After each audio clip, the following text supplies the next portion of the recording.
This is A's Cast Live, your comprehensive look at the Oakland Athletics. And the pitch is swung on, hit the right field, hit deep. Whitefield going back at the track, over his head, and over the wall.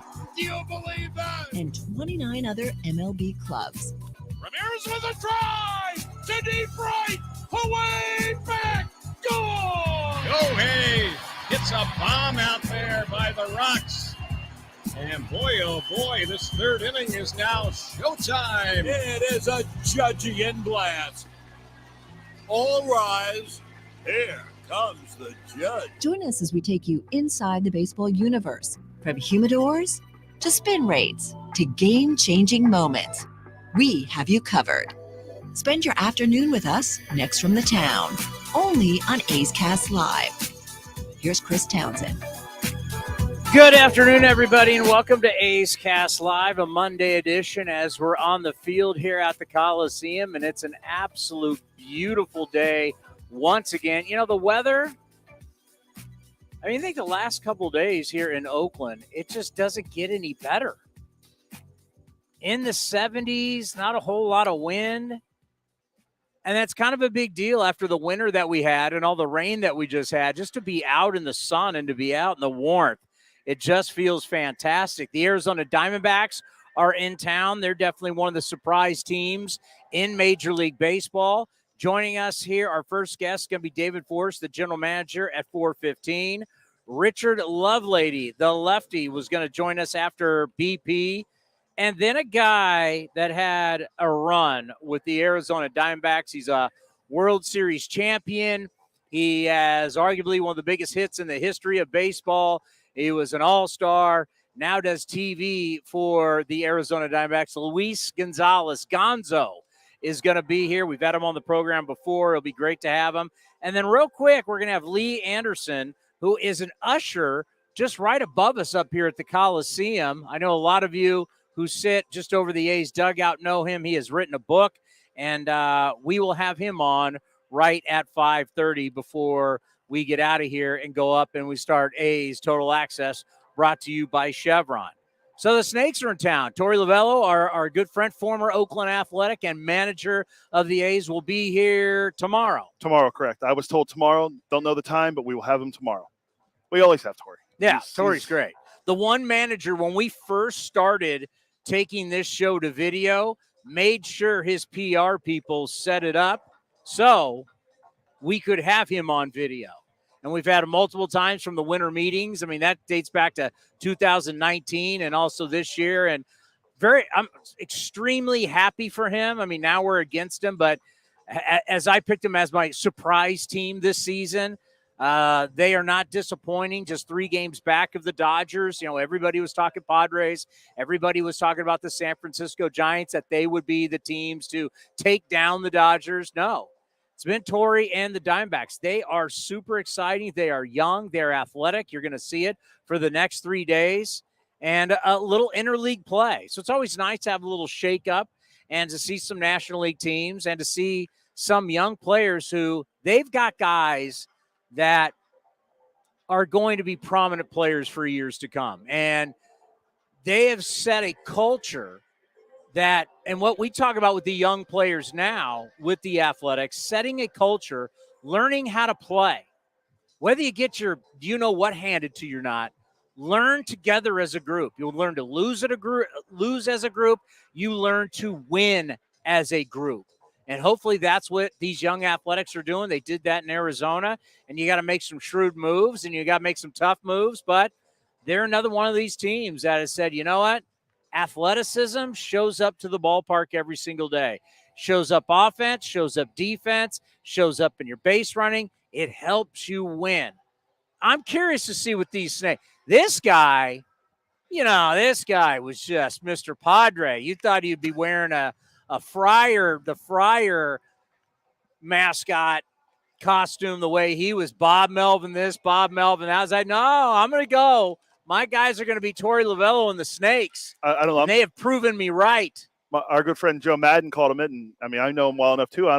Things aren't going great down there for Bobby and Yeah, Joe Madden today on MLB Network talked about Bobby Melvin, called him Bobby. And there's a Razorback, Dominic Fletcher, 25-year-old rookie out of Arkansas. We got 2 Razorbacks going to be battling. I don't know if anybody else is actually thinking about that like we are, but Zach Jackson up against Dominic Fletcher, a battle of the SEC. We got SEC all over the joint. Brent Rooker, Mississippi State. I mean, we got. How about all the Vandy guys? You Yeah. got Kemp and Blade. When I think I thought about baseball. For all you people that don't follow college sports, that's the Southeastern Conference. That's the conference of. Oh no, sorry. That's Roxy will say it's the Pac-12's conference Do of not champions. disrespect our Pac-12 like that. The Conference of Champions. I'll take the SEC. So Fletcher right now hitting .429, 2 bombs, 13 RBIs. They've had a ton of walk-off wins. 14 comeback victories this season for the D-backs. And, let's see what the A's got. They just another walk-off win yesterday for Arizona against San Francisco. We will get into there's a statistic that the A's and the Giants are on together that I think most teams don't want to be on this list. Yeah. Do we want to do it now or should we wait? I mean, Well, I'm just looking out of the corner because I know at some point David Forst is going to emerge. Yeah, it's true. I'll keep an eye. He usually pops out over. He's very punctual. Apparently, I found out that Luis Gonzalez is very prompt. He'll be here at 5:00. So we got to run a tight ship today. Yeah, it's not very loosey goosey like it is in the treehouse. When we're back on the field, it's a really tight ship. We're buttoned up, as they'd say.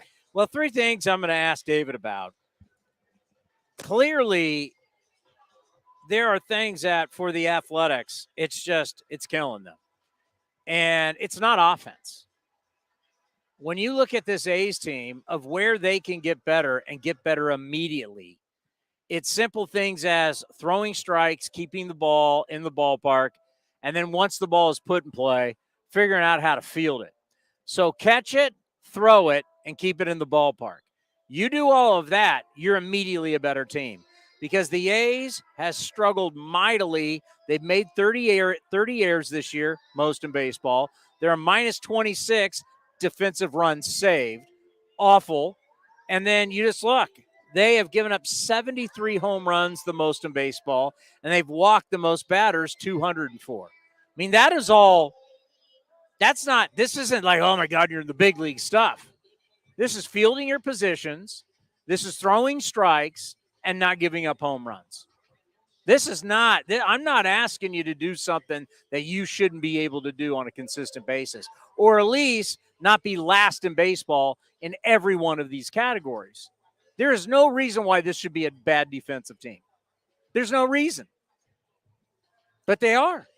I was just going to say, when your center fielder is making errors like we saw yesterday, and he has 5 on the year, it's not a good recipe for success. Now, back in the day remember the year when Marcus and back-to-back years, Marcus and Josh Donaldson led the baseball in errors in the American League. What happened after that? Every year they got better on defense. They were great, but then Chapman and Olsen came.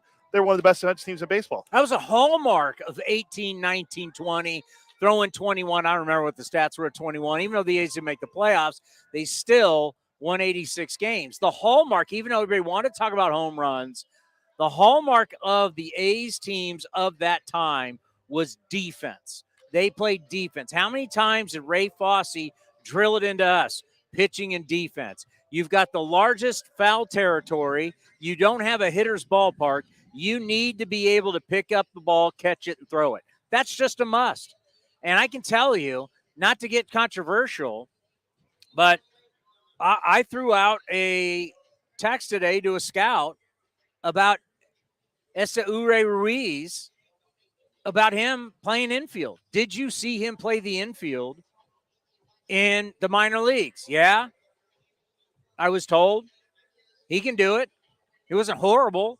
I mean, if we're going to put Jordan Diaz out at second base, who's never played second base before until last year getting called up, you telling me Ruiz couldn't play in the middle infield? I mean, he was battling. C.J. Abrams was the big prospect for the Padres. He's the guy that's playing for the Nationals now that was in the Juan Soto trade. He was battling him. Obviously, that kid can really play. Leads the National League in errors. So it's not like he can play, though. No, he's a good player, yeah. So it's not like Ruiz was just horrific in the infield, put him in the outfield. What we have seen with 2 errors yesterday is Ruiz is not great. He does not take great routes. He doesn't have good reads. and he's butchered a lot of balls. So he's got 5. What do you got? 5 errors? 5, yeah. He's got 5 errors and a lot of misreads. So I think it's a legitimate question. Could you put him back in the infield? If you could put Jordan Diaz at second base, could you put Ruiz? Now, in a year like this where you're just trying to teach guys need to learn at this level, I don't necessarily say I would do that. I'm just throwing it out there. I would probably let him take his lumps and learn the position here at the big league level. And hopefully at some point the light goes on and, knowing what pitchers are, knowing your pitchers, knowing their stuff, knowing the counts, reading the ball off the bat, understanding the wind. There's a lot that goes on when you're playing at center field. And the reads in center field are completely different than the reads in left field and right field. A lot of balls coming at you. We saw the one ball in Anaheim that knuckled and got behind him. Quite a few times this year, we have seen the ball get behind Ruiz and go to the wall. The ball can never get behind you. If it's anywhere in front of you or near you, it can never get behind you and go to the wall. That's just, now if someone rips it into a gap and you can't get to it, that is what it is. But as a center fielder, ball cannot get behind you. Yeah, and I want to see in a year like, when you mentioned about how it's a year like this and you want them just to be on the field and get pretty much get used to the season playing in the big leagues. Marcus Semien went through his lumps at shortstop. I mean, I know it's a different position, but Marcus had 30-something errors the first year he played shortstop. Every year he got better. It's like 36, I think. Yeah, every year he got better, and I know, bad example, I know he plays second base now, but he got better every year at shortstop because he took his lumps that first year. I mean, Josh Donaldson wasn't a great third baseman to start out.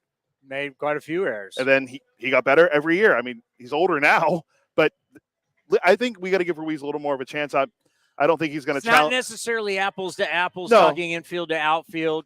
Some guys can be great athletes, and they never turn into great outfielders. Yeah, there is something, and I'm not. One position that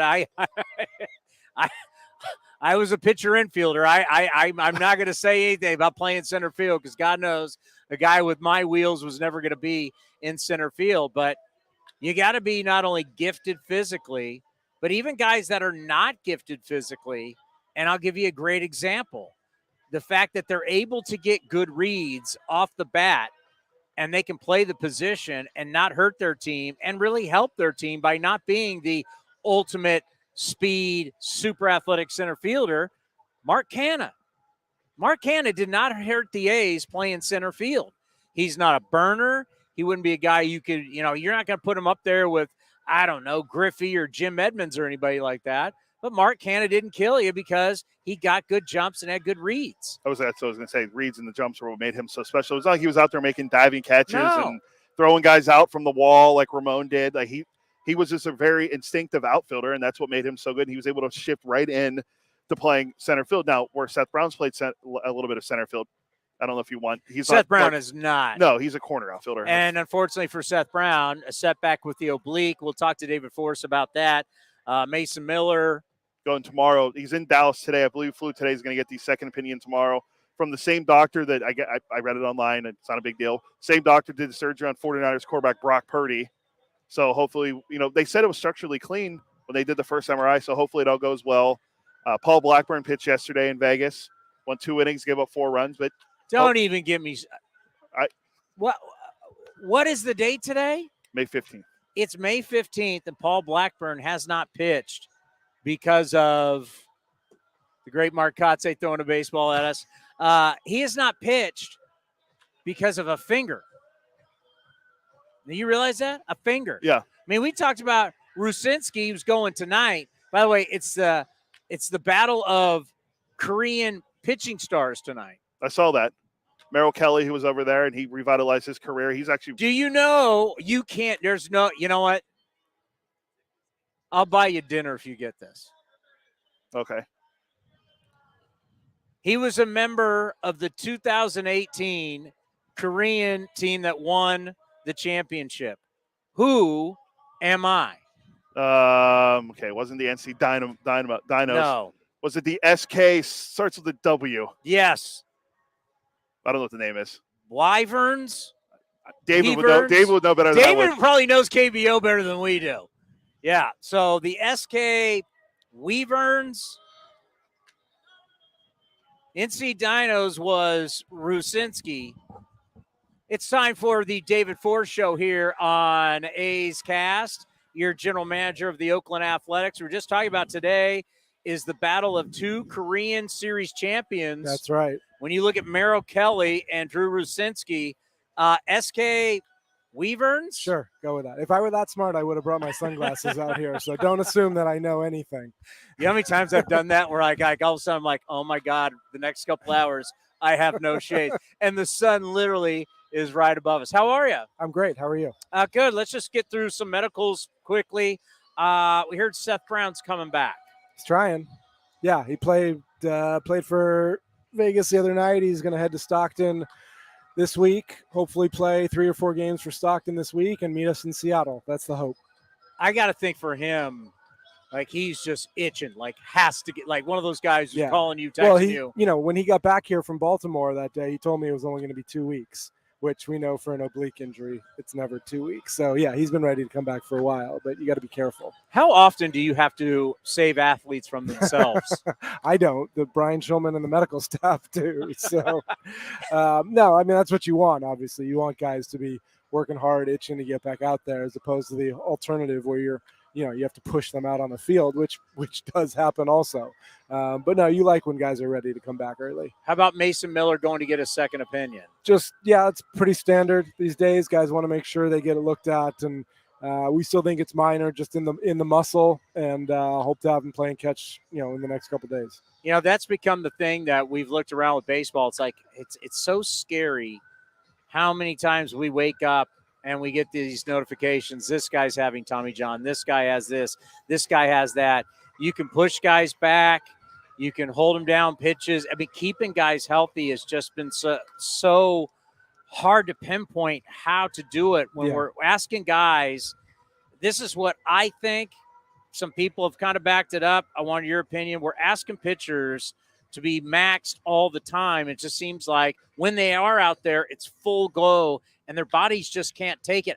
I don't know what the answer is. No, there's a lot of theories out there. In fact, Baseball Prospectus wrote an article today about whether or not the pitch clock has had an impact, because, I mean, it's a fact.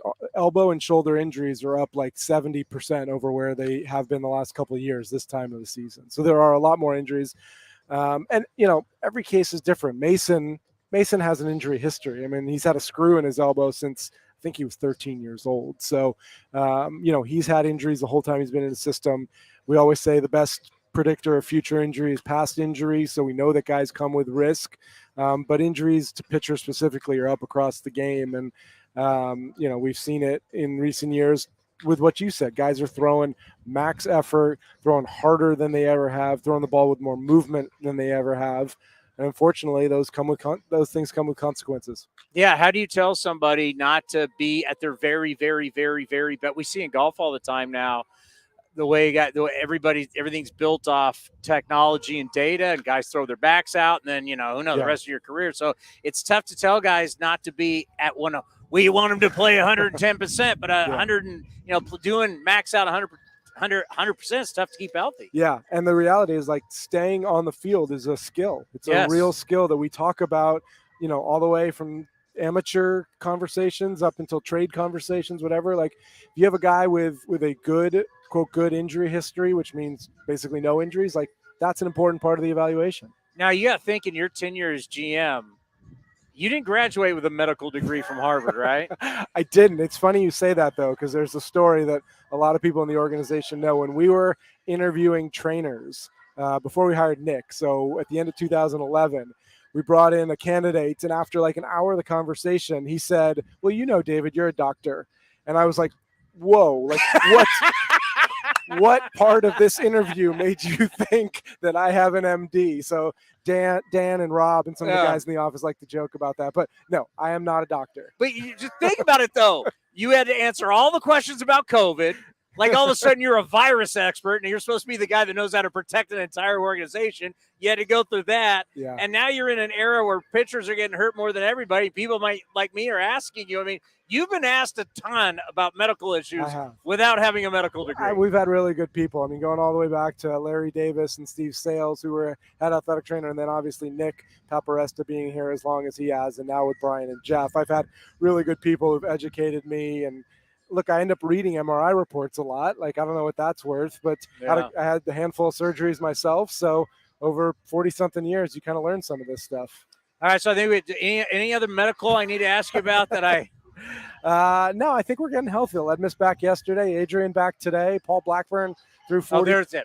Paulie threw 40 pitches yesterday. He's got a couple more starts. We got to, we've just had bad luck with him. I mean, he's going to end up missing 2 months because of a broken fingernail and a blister. That's possible. Really bad luck.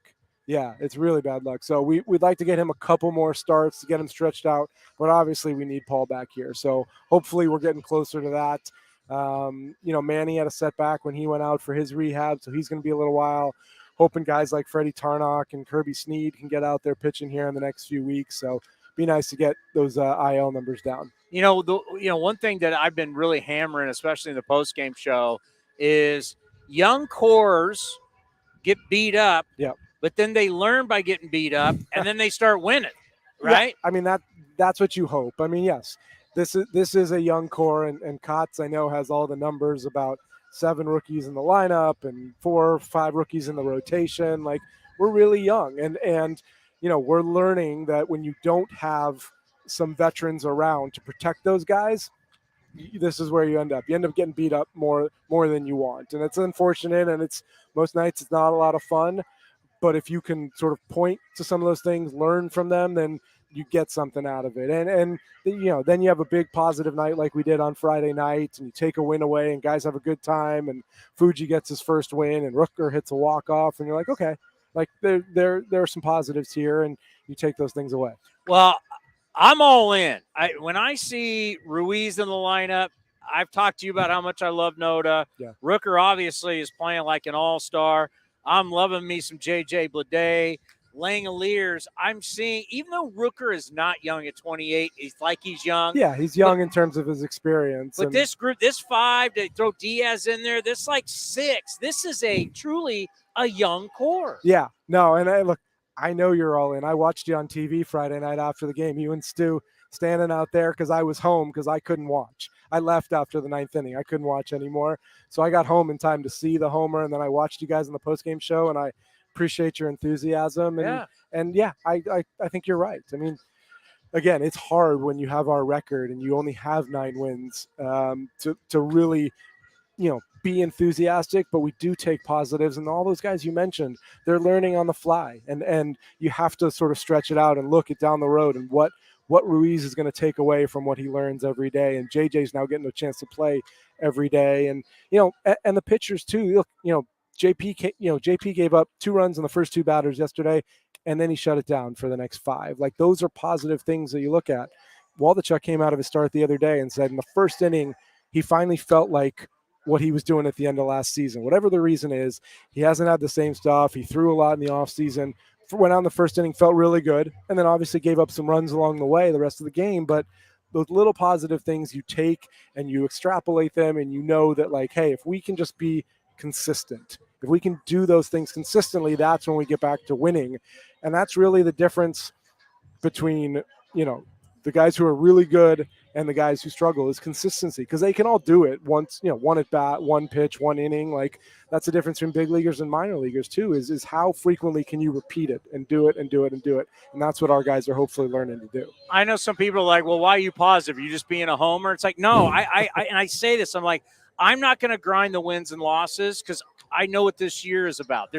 We can't control that. We know what the situation you were in. You can only control what you can control, but I can look at a game like yesterday and see Langoliers and know that he's hitting 271, 9 RBIs the last 13 games. Right. I'm watching guys get better. I'm watching Noda do mature things, and I've had a couple people say to me, I want him to swing it more. I'm like, I get it, but what he's doing is such a mature approach. The swinging more will happen. The last thing I want is for Noda to swing it more. I'm like, it's a mature approach that could get him in the All-Star game. I'm going to look at the things that are going to help this ball club get back into the postseason versus grind on some losses. I really appreciate it. Like I said, I watch it on TV, and I get that the fans, sort of give it to you a little bit that way. But because look, I'm not going to discount. They come out here, they want to see the team win. They're out here, they're supporting the team, they're spending money to come. They want wins. They don't necessarily want to take like moral victories away from their experience at the ballpark. Yeah, I totally get it. And yeah, I mean, again, we've talked about this a million times. Like everyone else who comes out here and works and is in the dugout, we want to win too. But the alternative is just, being miserable all the time. So you got to take some positives away. How do you get better on defense? We have to. Yeah, it's something that Kotz and Aldo and Emar, like these guys are all grinding on it day to day. And, obviously you saw Ruiz had a tough day out there yesterday, and no one takes it harder than him. He met with Kotz after the game to talk about it. And some of that is a communication thing. Some of that is, guys not playing in their best spots right now. But we do need to catch the ball better because it's all connected. The pitching's connected to the defense. And if we don't play defense, we get down, and the offense is always playing from behind. So you're right. It's something we got to get better at. Now, Ruiz with the Padres, I don't know what he did with the Brewers, but with the Padres, he played some middle infield. Have you ever thought about that? So he has not really played the infield since before the pandemic, basically. 19 was his last year playing regularly in the infield. Over the course of that year, 20, he didn't play, but he converted to an outfield, and he's been pretty much an outfielder since the beginning of 2021. He was converted to the outfield for a reason. He wasn't a great second baseman or third baseman when they had him in the infield. He wasn't Gold Glove caliber, is what you're saying. No, he was not. So no, we have not thought about playing him in the infield, but he has played all over. Obviously, JJ's played in center field too. When Brownie comes back, Brownie will have played some center field. But right now, I think the idea is to give SD the chance out there to get better and to learn the position. He has only been out there for a couple of years. I love JJ Bleday. Yeah. I mean, you watch him play and you go, I see why he was the fourth pick in the draft and why some people thought he could have been the first pick in the draft. He could have gone any of the top 5 spots, right? Yeah. I mean, he was that. I mean, you see size, you see speed, you see power. He as he says, he's chopping down more on the ball, but he's hitting line drives, hit ground balls. He can run. That's the first at bat I ever saw him take. Maybe this is part of it. Was the inside the park home run to spring training? Was that right for Voose's retirement party? The next day I'm there and he hits it off the backdrop, and I'm like, did he just score? I mean, it's like he's got all the tools. Yeah. So it's been fun, and you love when a guy takes advantage of the opportunity. Came up, got some hits right away. I mean, we knew he was swinging a hot bat in AAA when he came up. But the best thing right now about JJ are the adjustments he's made from last year. I mean, we saw him here in September with the Marlins, and you saw him get beat by that high fastball. And that's what happened in the big leagues last year was, he learned in the Marlins system a lot about launch angle and getting under the ball. And frankly, when he got up here to the big leagues, 95 at the top of the zone went right by him. And he knew that. He made the adjustment in the offseason, and we've seen him, like you said, swinging down on the ball, sort of that old school, chopping wood, stuff that we learned growing up a little bit. And it's been successful for him, and he's getting his hits. How often do you see players in the big leagues now and even young players where if you're looking at a baseball and guys are hitting the bottom of the baseball, we know but we know what they're trying to do. How often do you look at it and you go, man, if they just tweaked it, because they're just trying, they're into the launch angle thing and they're hitting the bottom of the baseball and it's just going straight up. I'm not a hitting coach, so it's not the first. But you were a great hitter. Whoa. I was an okay college pickleball champion from what my scouting reports say. I didn't get hurt today playing pickleball. That was the biggest win. No, look, I'm not a hitting coach. I mean, we obviously see a lot. We watch the minor leaguers. We watch a lot of film. But I leave that to Tommy and Crony in the cage. But you definitely see out there are guys who've gotten sort of sucked into this launch angle thing, and they're swinging up on the ball with the hopes of hitting homers, and it's not always working. There are only a handful of guys. You got to have the hand-eye to get away with it. Not everybody can do it. Who's down at Vegas right now making it tough on you to keep them there? Right now, Cody Thomas is swinging the best bat. He's got eight or 9 homers. He got off to a really good start. There's some other guys who have not been as consistent. Tyler had a really good day yesterday. He's hitting homers. He hasn't hit for average or taken walks just yet. He hasn't been as selective as we'd like him to be. But there are some guys, again, we talked earlier about consistency. The guys who are going to be consistent in AAA are the guys that are going to force their way here. Look, frankly, a lot of the guys who were hot there are already here. I mean, JJ's here. Rico Garcia was here. Acton's here now. Like, guys who are performing there, there's nothing but opportunity to get here right now. Yeah, I've talked about Cody from a standpoint of saying, listen, you don't go to Oklahoma and play quarterback unless you're an elite athlete. You got to have size. You got to have an arm. You got to have speed. Yeah, Oklahoma's recruiting the best of the best around the country. Now it's just getting him truly to be a baseball player. Yeah. But he has that, I mean, as we say, that kind of athletic ability you can't teach. And he missed so much time when he came over from the Dodgers in that trade and got hurt, missed so much of the season and rehabbing. And, last year made it up to the big leagues because he had a nice little, 30 at-bat stint. But now it's finally getting a full season, getting consistent, and the power is huge. It's always there. And I think he's the guy who's, sort of opened the most eyes in AAA right now. It's something that really is a question I know we all get. I just wanted to throw it to you. There's a lot of outside noise. As I always say, it's stuff outside of the lines. How do you keep everybody in your department laser focused? We control what we can control. Yeah, I don't think our folks have a hard time with that. I mean, look, this is, the way this season has gone, like every day is a little bit of a fire drill right now. And we're trying to prepare, the staff as best we can and get information down, make moves to make this team better, focus on the minor leagues. There's enough going on that, the quote outside stuff doesn't really affect our guys. And the scouts are out there working on the draft, which is good. Minor leagues happen every day. So I don't worry too much about that stuff. I do not like – I get the whole all-star game, make the draft bigger. We want our prospects to have more of a name, what we see in the NFL and the NBA where these guys come out of college and we already know. But it is just – you lose time with them the year they get – I mean, all this. I mean, you lose the time. I mean, you could draft them, get them playing. It's weird, the draft – we're not even close. No. It's mid-May. We're not even close. We're almost 2 months away. Again, another thing that we don't have control over. So control the controllables, Jim Harbaugh. We'll just hang with it. I mean, our guys will be at the Combine next month in Arizona and get to meet some of these kids, see them work out. And, we're getting used to it by now that there's a later draft date, but we'll deal with it. Let's end on this.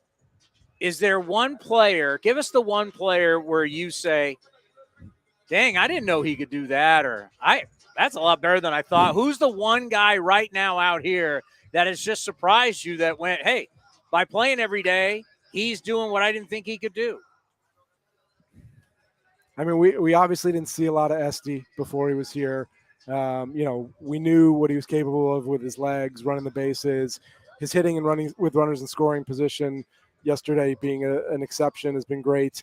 But Noda's plate discipline, his strike zone, I don't say this lightly, is as good as anyone we've had here since Jason.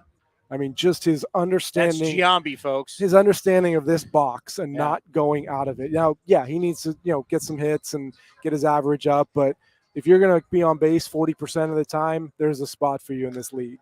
And he's doing that with some of the elite guys in the game. Ever since I met him at spring training, I got to talk to him off the air. I love the kid. I love his confidence. I mean, when he steps up immediately says, yeah, I can be a Gold Glover, I went, hey, why not? I mean, you got to believe in yourself. I really like him a lot. I want to see him against lefties. Yeah. I want to see him against everybody. No, he's got this ability. He does. As they said in Moneyball, what does he do? He gets on base. I mean, we have talked from the first days I worked here, when Paul was around, the game is played in this box, and hitters try to get you to come in and pitchers try to get you go out. And that's the essence of the game. And Noda stays in that box as well as anybody. So he's going to have some success. Doctor, we appreciate you stopping by. The doctor of your Oakland Athletics, David Forst. Great stuff. We'll talk to you soon. All right, Tony. Coming up next, we're going to have Richard Lovelady. Should be coming up soon right here on A's Cast Live.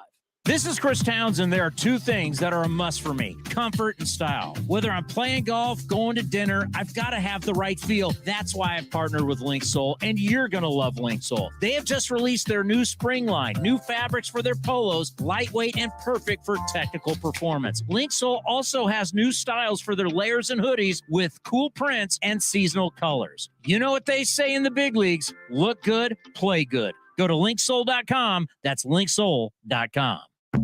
Chevron with Techron has unbeatable engine cleaning power, and it gives you unbeatable mileage for all kinds of unbeatable destinations, like time in the sun at the beach, or time in the sun riding roller coasters, or a day in the sun hiking mountains. Well, probably just one mountain would be enough for a day, but hiking a mountain is still an unbeatable choice for how to spend time. Download the Chevron app now to get unbeatable mileage at locations near you. This is Chris Townsend, and if you're looking for a great place to eat and watch games, go see my friends at the Chicken Pie Shop at Walnut Creek. The Chicken Pie Shop is one of the hottest restaurants in Walnut Creek. You're not going to find a better menu, and come try their world-famous chicken pie that has been served in Southern California for 86 years. Spacious indoor and outdoor dining, perfect for your next private party or corporate event. Don't forget free parking. For more information, go to chickenpieshopwc.com. That's chickenpieshopwc.com.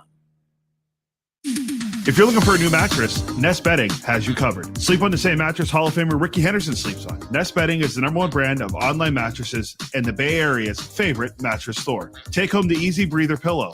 The New York Times calls it their #1 pick. You can navigate their easy-to-use website, nestbedding.com. That's nestbedding.com. Green and Gold fans, use the coupon code Oakland and you get 10% off your entire order. Nest Bedding, love where you sleep. Thanks to the Xfinity 10G network, my little brother's friends won't leave our house. When I was their age, internet with basically no interruptions was a pipe dream. You sound like my grandpa. Now through April 23rd, new customers can get 200 megabit Xfinity internet during our limited time Xfinity 10G network launch celebration for just $25 a month for 2 years. Go to Xfinity.com/10G, call 1-800-XFINITY, or visit a store today. Requires paperless billing and autopay with stored bank account. Restrictions apply. Taxes and fees extra. After promo, regular rates apply to internet service and devices. Actual speeds vary. Hey, Billy, this deck is great for getting everyone together. Thanks. We're really enjoying the outdoor space, especially on a day like today. What's the material? Humboldt Redwood from Ashby Lumber. They gave us a great deal, provided us with a quick quote, and we couldn't be happier. We even found a great contractor through their online contractor directory. Don't miss a day outdoors. Visit Ashby Lumber in Berkeley or Concord to see our stock of naturally strong, naturally beautiful Humboldt Redwood. Find out more at ashbylumber.com for all your building needs. Ashby Lumber. Innovation is at the core of Cal State East Bay, like at our Green Biome Institute, where faculty and students preserve genetic information from California's endangered plants, or how we open doors for local entrepreneurs at our Small Business Development Center. From educators to nurses to STEM professionals, Cal State East Bay has real impact throughout the region's neighborhoods, boardrooms, and the entire economy. Be part of the innovation. Connect with Cal State East Bay at csueastbay.edu/impact. Bring the whole family out to the ballpark for this Friday night showdown on May 26th. Come see your A's take on the Houston Astros, then head down to the field to see the best fireworks in the Bay Area. So get ready to enjoy a one-of-a-kind, pop-through-the-decades post-game fireworks show. Throws, and it's swung and hit to right field, deep in the corner, and that's going to be gone, and it's back to back to back.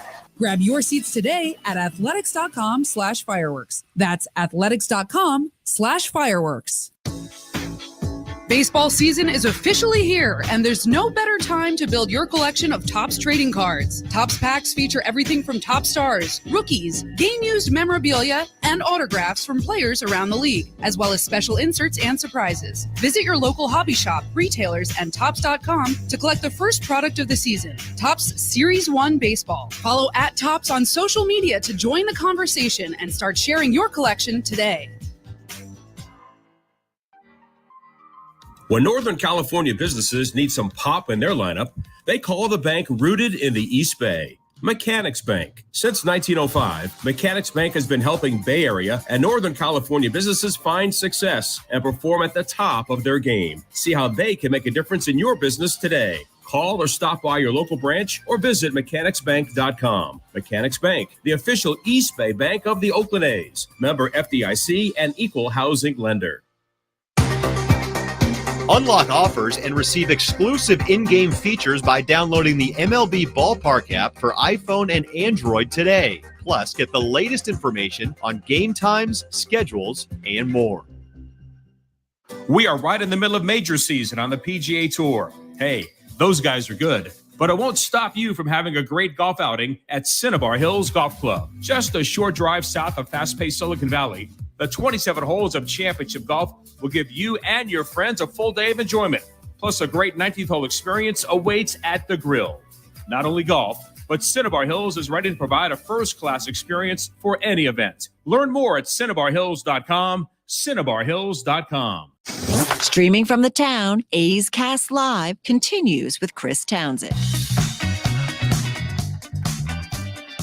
I want to make a point because I understand. Trust me, I've been doing this a long, long time. I've done this multiple sports. You just have to realize during a process, there's going to be times where you're not going to win. And you can sit here and you can rant, you can rave, and you can bitch and moan all you want. It's not going to change anything. The situation right now is what it is. And the only way you get out of it is finding players that are legitimate enough to compete at this level on a daily basis. That's it. And David Forst, the general manager, was given what he was given, and they tried to make what happened with what they have, and their record is what it is. But the way to get out of this is to find these guys that can really play. And he just walked by. We just said hello to him, like a guy like J.J. Bleday. You have to find everyday players, and you have to find pitchers who can get outs. You got to find position players who can play every day. Mix and matching is not just always trying to mix and match is not something that you're going to be able to repeat over and over and over. I mean, if there is one team that has shown us that, it's the San Francisco Giants. The San Francisco Giants have played money ball with money, and it led to 107 wins, and everybody praised them, and, they were brilliant. Look at the way Kapler uses the entire roster. Look at all the pinch hit home runs. These decisions he's making are unbelievable. This is great. Look how smart they are. They're smarter than everybody else. See, and that's what, when you mix and match and, your data says this and your data says that, you look like geniuses. And then when all those same players or the bulk of those same players come out the next year and they don't hit the pinch hit home runs and they don't, your lefty, righty, lefty matchups all don't work out, you stink. And you don't really have a core that you're built on. What do you fall back on? And then your pitching's not as good and your bullpen's not as good. And then you turn into a 500 team disaster. They that wasn't fair, by the way. That's okay. But they did go. I did to David. I marked on base. I marked the tape to use as a drop. No, you're right about the Giants. They went from 107 wins to 81. They were 81 and 81 last year. This year, right now, it was a historic drop off. Yeah, and right now they're 6 games under 500. Right now, they're 17 and 23, I believe. They rely on the home run more than the Yankees do, and it's not even close. They are number one percentage of runs scored via the homer this season. The Giants score 56.6 of their runs. Where are the Yankees? 49. So it goes Dodgers. See, now Dodgers, Brave, Yankees, Twins are all good teams. Dodgers are number one, and they're not a good team. And that's why I look at, and that's why I say, and I'm so glad what David said about Noda, because I've had people say to me, well, maybe Noda needs to swing it a little more. No, you need to let him figure it out when he's going to swing. But the fact that he gets on base 4 out of 10 times is spectacular.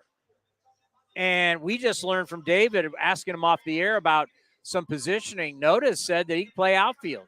So at some point, if it gets to whatever is going to happen at first base, and there's maybe what you would call a little bit of a log jam, Noda could go out to left field. I mean, he can throw. He obviously can run. He can pick it. I don't know. I don't think he's going to be Carl Yastrzemski out there playing the monster for the Red Sox, or you think of two great left fielders in Ricky Henderson and Barry Bonds. They're both pretty good. Bonds was really, really, really good. Yeah, until Sid Breamy could throw him out at home. Wow. That's at Pittsburgh. Hey, by the way, how are my Sixers doing in the NBA playoffs? Well, they reached the Game 7. I've been told that, and I'm a big Joel Embiid fan, but I've been told that apparently him and Harden can't win it alone. So I just want to know, when's their next series? It'll be probably sometime in October. Oh, there you got knocked out of the playoffs? Yeah. So you're Light the Beam, Sacramento Kings. When's their next series? Same time, October. Same time your Warriors are playing. And your Sixers? And the Warriors. I'll be playing together. I just want to check, because, all I heard about were Sixer. In the West, it's my Kings. In the East, it's my Sixers. Like, you hate the Phillies, but. Well, yeah, of course. You like the Sixers. Well, Pittsburgh didn't have a basketball team. Let's just root for the Cavaliers. Prior to LeBron being there, who much is root for? Ricky Davis. You didn't like the Chris Elo and Brad Daugherty? Wait, who was the guy that the Warriors Price? got? I must just be rooting for Larry Hughes on the Cavs. No, I'm talking about Larry Hughes on the Cavs, not Warrior Larry Hughes. Not Warrior Larry Hughes back in the day. Where did he go to school? God, St. Louis. That's yes. Was that what Rickman? Was Rickman? Majerus took over after the great Utah. I remember when Larry Hughes showed up. And it was like, oh, my God, the next great players. He thought Rick Barry was coming to the Bay Area. Larry Hughes. How'd that work out? Well, there was a little – okay, you were talking about winning and losing before. But the Warriors went through that for a long time. Where they're trying to find – Everybody does. All I have to say is – it's amazing, like, sports fans to think like their team's never going to lose. Like, no, everybody is going to lose. Yeah, talk to me when your team loses. Your favorite team loses for 20 years in a row. I mean – the teams are spending the most money right now stink. Yeah, your Mets aren't very good. Except the Yankees. The Yankees. Yeah. Oh, they split a series with the Rays. They did a whole thing on it today. I thought it was fascinating because I didn't realize the numbers were this much. And I hate to clown on my guy, Bobby down in San Diego, according to – and Joe Madden said it just so casually today on MLB Network when they're really just destroying the Padres, right? And he's like, well, Bobby Melvin is one of the best. Bobby Melvin? I've never heard Bobby Melvin. I've known Bob for a long time. I talked with him almost every day and weekly on the air. We never called him Bobby Melvin. Well, now we are when we see him next. Hey, Bobby. Can you imagine the look he's going to give us? The Padres, this is staggering. I've told you, it's going to be a financial disaster.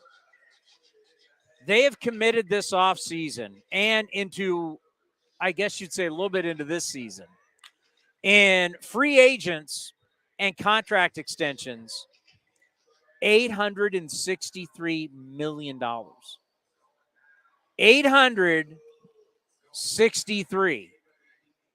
Sniffing $1 billion. And if they would have signed Trey Turner, who was the original guy they went after, and then they tried to get Aaron Judge while we were at the winter meetings, the Padres would have committed over $900 million. 900. They're at $863 million. It was it's like 405 on free agents, and then what was it, 458 on extensions? So it was Machado and Yu Darvish for the big extensions they gave out, and then the free agent contracts. They can't beat the Dodgers. They've now lost they've lost 5 of 6 versus LA this year. They're 19-22. They're 7 games back. They have a -10 run differential, and they committed $863 million to payroll over all these years. Well, I don't know. You told me Manny Machado was going to the Hall of Fame. He has 1 hit over his last 19 at bats. I mean, does anybody understand what kind of financial commitment that is? That's insane. It doesn't seem like it's going to turn out well for them in the long term. Now, I mean, Bogarts has been good for them. That was so far. I mean, still early. We're or I mean, early as in like we're in May. It's like we're talking about how bad they are in July and August, and Bogarts is playing well. But I mean, but Juan Soto's he wants to get $400 plus million. I just don't see what he's doing on the field right now. $500 million. Well, he's not Shohei Ohtani. Well, he turned down 440. So what's he looking for if he turned down 440 right. or 445? I believe everything. I believe everything I read on Twitter. Twitter, internet. I believe it. That is actually pretty crazy. It is stunning, and it's hard to believe. You look at the Mets are spending the most money we have ever seen before, and we're starting to look at Fangraphs has your percentage to make the postseason, and we watch these two teams, both in the playoffs last year, absolutely just drop. And the amount of money they're spending, it's crazy. Yeah, like you talk literally is crazy. And by the way, they're the lowest. And I told you about the list earlier before David came out, the list that the Athletics and the Giants are on together. Oh, it's just runners in scoring position? Lowest average with runners in scoring position. Will you at least admit you'd like to have a high batting average in this category? Yes. So we can talk average here. There's one team on there that shocks me, but the rest don't shock me. All right, here is your 5. Worst, we're going 30th through 25th. This is the bottom of the barrel. The lowest batting average with runners in scoring position is that vaunted payroll of the San Diego Padres at 1.98. That's shocking when you look at the names in their lineup. Absolutely shocking. Yeah, that's not good. Number 2, Detroit, 209. Not shocking. Number 3, our beloved Athletics at 213. Your Giants at 225. And then number 25, this is your shocker, the Braves at 228. A team that hits a lot of home runs. They score a lot of runs. Apparently, they don't score a lot of runs with guys on base and in scoring position. But you know what? That's okay for them because they can just get better. They're in this thing to win it. These other teams that are there, did you just turn that up? Yeah, a little bit. Were we low? No, you seemed a little low because I turned it on because David's the low talker. And I'm a extremely obnoxious high talker. I would say extremely obnoxious. Yeah, I know. I get it. I'm getting to be like Greg Papa. I can't hear anymore. Greg Papa, I swear to God, you would put on – so Greg always did a show before me, and if you ever put on Greg Papa's headset and commercials would play, it would, like, blow out your eardrums because it was, like, as high – it'd be like whatever the car company or whatever, the commercials would come on and be like, oh, my – it was crazy. He is deaf. They got to crank it all the way up because he cannot hear. I think I'm starting to get to that point. Yeah, my wife thinks I am too because I put my AirPods are I'll give you. You know who's got the best ears on the ball club? I've realized that the great Johnny Dosco. Johnny's headset is barely turned up, so his hearing is. Johnny is. Every time he comes down here, he goes, "Hey, turn me down a little bit." Then he goes, "No, keep going." I'm literally like, you look on the headphone amp, and it's like barely turned on. I'm impressed. So I think he's a handsome man. He says he isn't, but if there's one thing you can give it to Johnny, it's definitely his ears.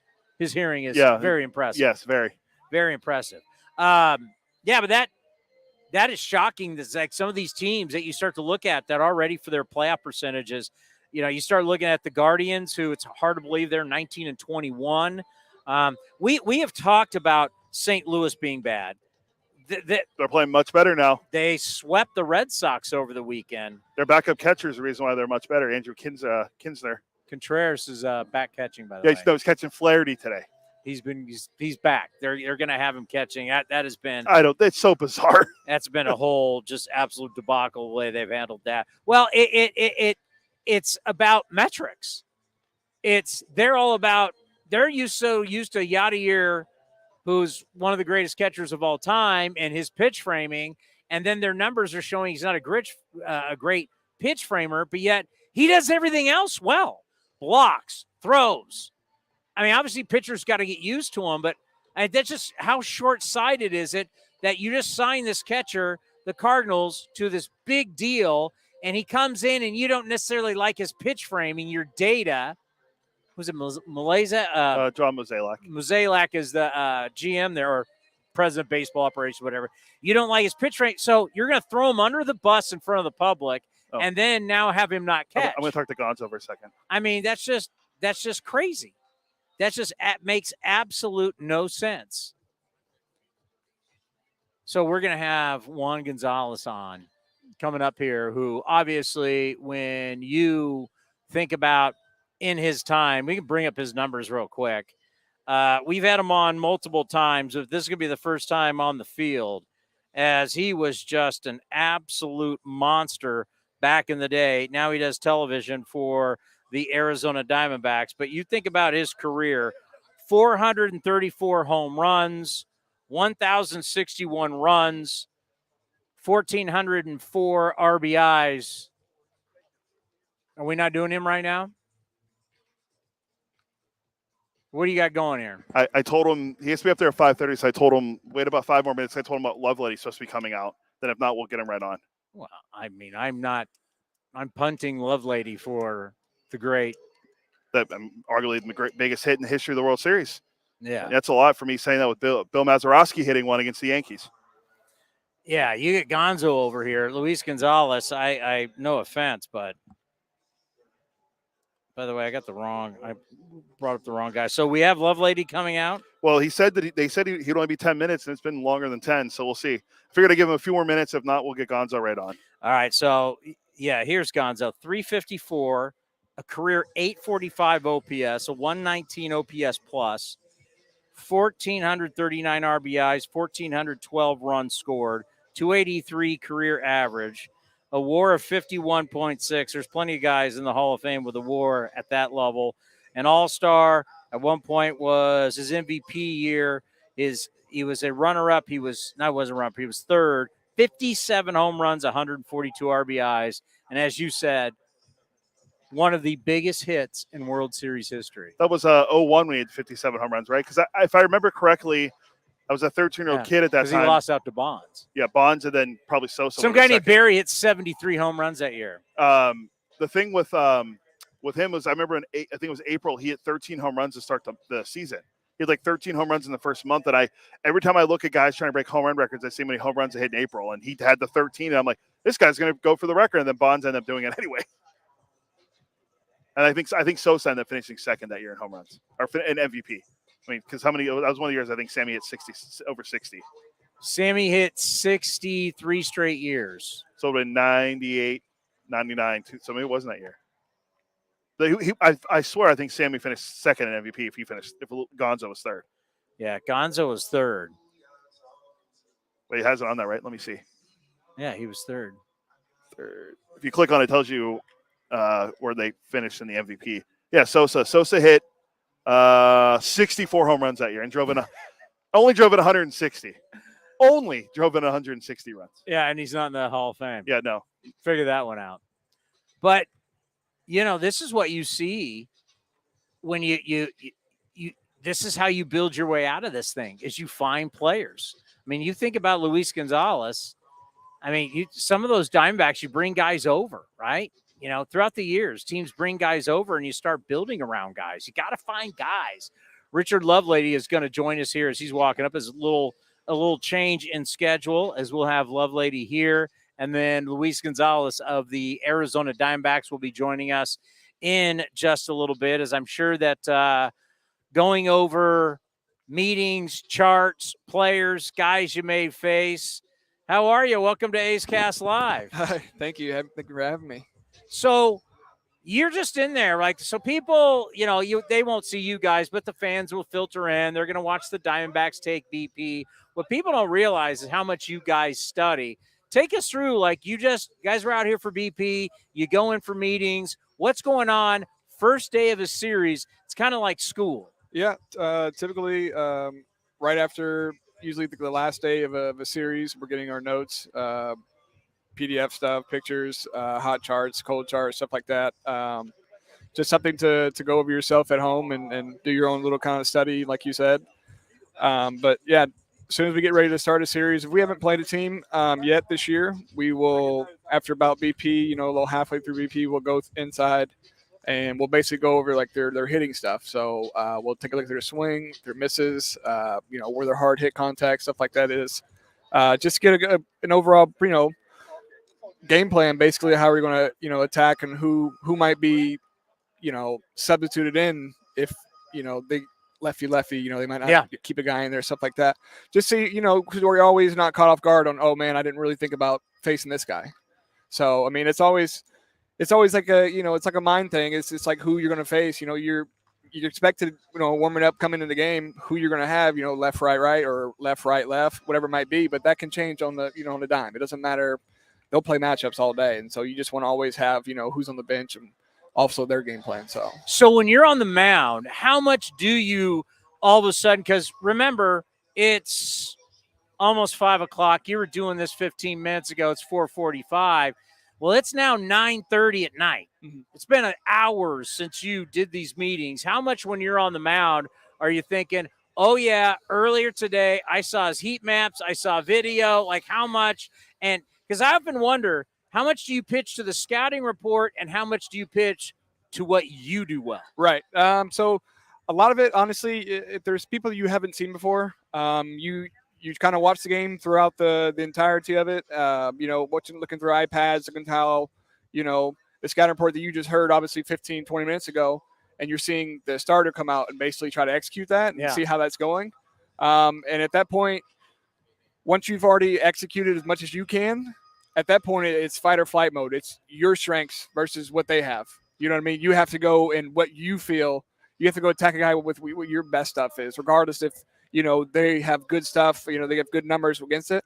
You got to always trust your stuff and go with your best. So, well, it's funny because when the cameras are on you, they make it seem like you guys are just all down there throwing sunflower seeds at each other, having a rip-roaring time. No, you're watching the game, preparing for what could be coming. Oh, absolutely. Absolutely. It's nonstop. It's nonstop because, like we said, it's starter can go 4, starter can go 7, doesn't matter. And you always have to be ready for any situation and who's going to come up and what really is their cold and their hot zones and where's that hard contact. That's the biggest thing for us is we like to stay away from that hard contact. You know what I mean? And match that with our strength. And that's what really helps us really be really good for ourselves, allowing, guys to get out of situations, guys to get the bats back in here and turn it over. So, all right. So years ago, when pitchers were planning on going 7-8 innings, bullpen guys, get a cup of coffee, you knew. Now, man, a guy can get pulled at any point. Just how different is it to where, I mean, let's face it, something happens tonight. It could be the 3rd inning. Get Lovelady up. Let's go. I mean, years ago, you guys were ready around the 6th, 7th. You started loosening it up. Now, I mean, it could be at any moment. Yeah, it is.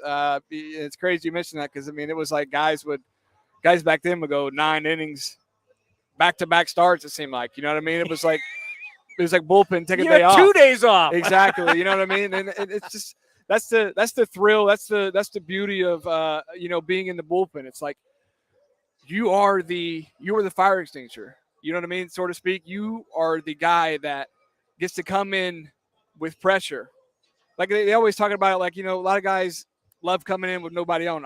I take pride in coming in with people on because I love it because I want to right away be on top of my stuff. You know what I mean? I want to get the guy out. I want to do my job because I'm trying to literally get us back in here to start hitting. I want to turn the lineup over so that next guy that I know is going to come in behind me is going to do the same exact thing. So.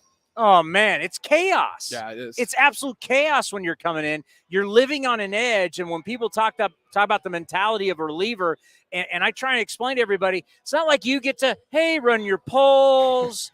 You're going to play long toss. Some guys like to throw the football. Yeah. Then you're going to, no, it's 8 pitches. Are you ready? 8 pitches. Are you ready? Yeah. That's that, and honestly, I think that's another thing that I'm really not. I'm not for that in a way, as far as like a pitch clock for pitchers warming up. I think that's like huge. That's an important part for us to get a feel for the mound, because that mound's like, it's going to give you a basic of what that's going to be, but the whole feeling, the adrenaline, all that's 8 pitches for me to get ready to do my job. And I don't think that should have a time at all. Cool. Pitch clock during the game. Sure. But warming up, that's important. I think that should be eliminated next year, honestly. At some point, I don't know when it's going to be. We got to do a long form because you're great at talking about the art of pitching, but I know you got to go. So let's end on this. talk about the support that you guys have for each other on the staff. You see it down here when the pitchers are warming up. So whether it's starters, whether it's bullpen, you guys are all in this together. So talk about how you guys like a support group for each other. You know, and that's the beauty of it. Honestly, it's you look up and down our roster. We have a couple of good guys that are balling out right now. You know, but we don't have that big, huge name. That whole entire God, this guy's making a lot of money.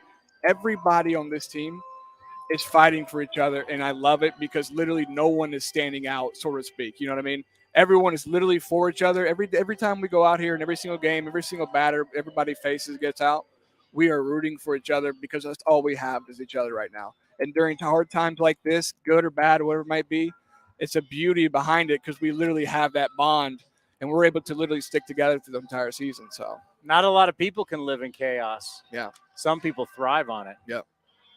I love it. It's awesome. It's the edge. You bring the edge every night. Absolutely. Doesn't matter what city, what time zone. Absolutely. It's a lot of fun time. Hey, it's great to have you on the show. Seriously, you. at some point we need to do a long form. It'd be great. Absolutely. Good Thank luck you for having tonight. me. Luis Gonzalez from the Diamondbacks will join us next, right here on A's Cast Live. With more sunshine returning, it's time to get outside and make the most of what Cinnabar Hills Golf Club has to offer, like 27 championship caliber holes tucked in the beautiful hills of San Jose. And take advantage of their amazing Bay Area views for your next special event. It's all for you at Cinnabar Hills Golf Club, an award-winning venue designed to peacefully take you away from the bustle of Silicon Valley. Go to CinnabarHills.com. That's CinnabarHills.com. This is Chris Townsend. There are two things that are a must for me: comfort and style. Whether I'm playing golf, going to dinner, I've got to have the right feel. That's why I've partnered with Linksole, and you're going to love Linksole. They have just released their new spring line, new fabrics for their polos, lightweight and perfect for technical performance. Linksole also has new styles for their layers and hoodies with cool prints and seasonal colors. You know what they say in the big leagues: look good, play good. Go to linksole.com. That's linksole.com. If you're looking for a great place to eat and watch games, go see our friends at the Chicken Pie Shop of Walnut Creek. The Chicken Pie Shop is one of the hottest restaurants in Walnut Creek. You're not going to find a better menu, and come try their world-famous chicken pie that has been served in Southern California for 86 years. Spacious indoor and outdoor dining, perfect for your next private party or corporate event. Don't forget free parking. For more information, go to chickenpieshopwc.com. That's chickenpieshopwc.com. Chevron with Techron has unbeatable engine cleaning power, and it gives you unbeatable mileage for all kinds of unbeatable destinations, like time in the sun at the beach, or time in the sun riding roller coasters, or a day in the sun hiking mountains. Well, probably just one mountain would be enough for a day, but hiking a mountain is still an unbeatable choice for how to spend time.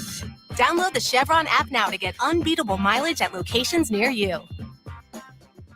And the underdog Oakland Athletics win their first championship since they were in Philadelphia in 1930. Hi, I'm Raleigh Fingers, Hall of Famer, three-time World Series champion with the Oakland A's and World Series MVP. Winning takes teamwork, skill, and heart. So when you need an ace for a personal injury lawyer that will win you the game, go with the winning team. Call Venardi Zerata at 833-VZ for me, or go to vzlawfirm.com. Venardi Serrata, the official injury law firm of the Oakland A's.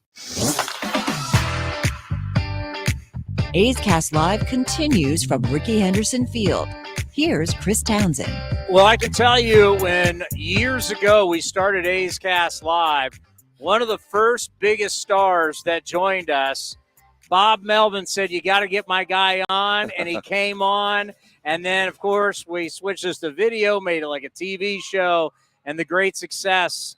We appreciate everybody that supported us from the start. And Gonzo, you supported us from the start, and I always want to say thank you for that, because a big name coming on for us was great. Oh, I appreciate it. I don't know so much about a big name, but just a pleasure to be out here with you guys. Now, obviously, you starred for the D-backs, and Toy Lavella, we love him as a former Athletic. We've had him on for years, and it was something I was talking about at the end of last season. Like, all of a sudden, the D-backs figured out, man, we can run on everybody, and we are so athletic. Then they changed the rules, and I went, you got to watch out for these guys. And we're seeing it. Second place to the Dodgers. Yeah, I think this year last year was kind of a cutting our teeth type of year for a couple players. And now you're really starting to see the confidence grow. I was just standing by the cage and just looking at some of our young players and going, yeah, these guys are really starting to feel good about it. If they get a lead, they press. I mean, they'll come at you. They'll try to steal some bases. They'll put the pressure on you. And they'll really stress out some catchers when they can. We did that against the Dodgers earlier in the season. So it's a fun team to watch.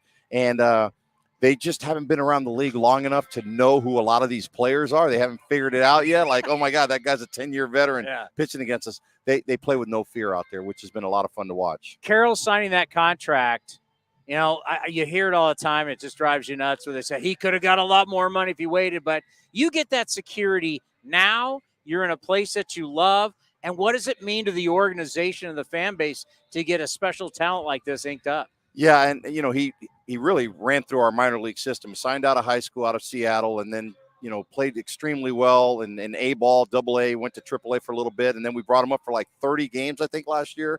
And I think he's 22, but he plays like a 25, 26-year-old, plays with a lot of confidence, quiet kid, just goes about his work each and every day. And he's a guy that our organization felt like we can put as a cornerstone and build around him. And it's been a lot of fun to see him go out there and play.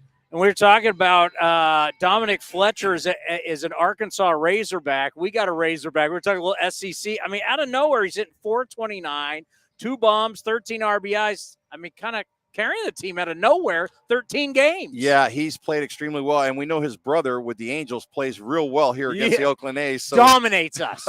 He's like Babe Ruth. So we're hoping it kind of rubs off here and the family thing just kind of sticks together here. But he's been another great, player. I think for him, the confidence builder was him playing in the WBC. He was able to play in the WBC, and you could see that the confidence really built up for him. And when he came to start the season, he got out of the gates well, played well. And, I mean, he's done everything we've asked of him up here in the big leagues. Think about your career as a defensive player. You're a great defensive player, but teams that put pressure on you, I think Ketel Marte, I don't know, was it Saturday or Sunday, scored on a wild pitch or pass ball against the Giants from second base. Yep. I mean, it's like always putting pressure on the defense. What's that like, outfielder, infielder, when in the back of your mind, man, these guys, they're gutsy, they're fearless, and they're going to run on us. Yeah, it gets you a little more tense out there on the field. You don't want to make that little mistake. If you bobble the ball or anything, they're going to try to take that extra base on you. And like I said earlier, if we get a lead early, that's when they really get loose out there and really start to play our outfield play with all our young guys out there. They can really run it down. That's been a lot of fun, a lot of confidence for our pitchers when they have those guys.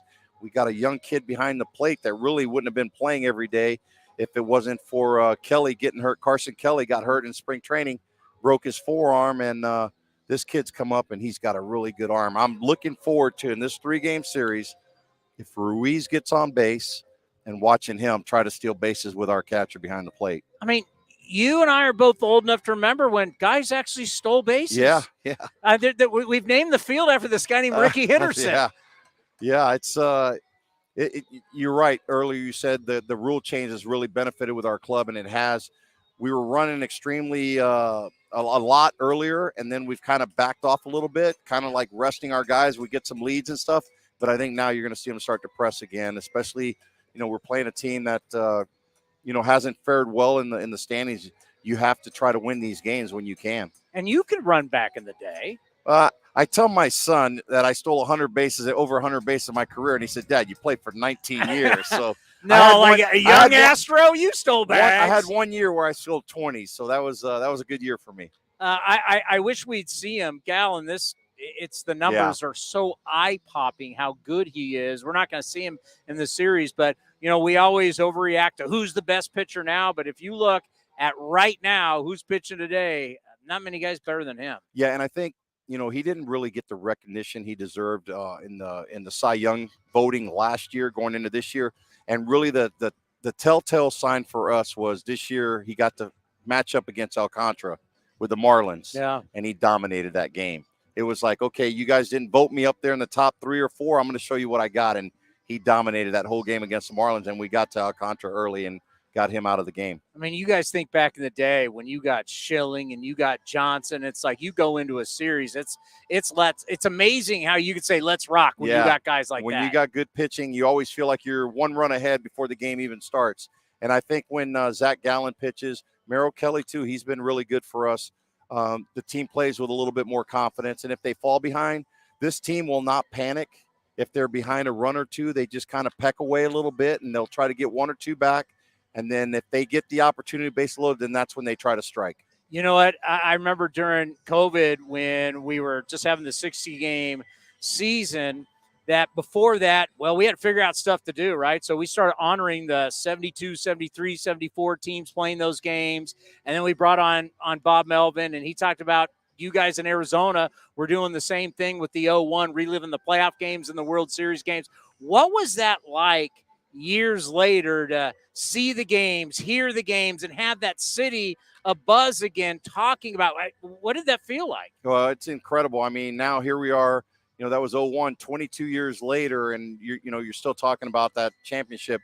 As a player, when you win one, you think you're going to do it again and again and again. And I think, now that my career is over, you learn to really value that time and cherish it.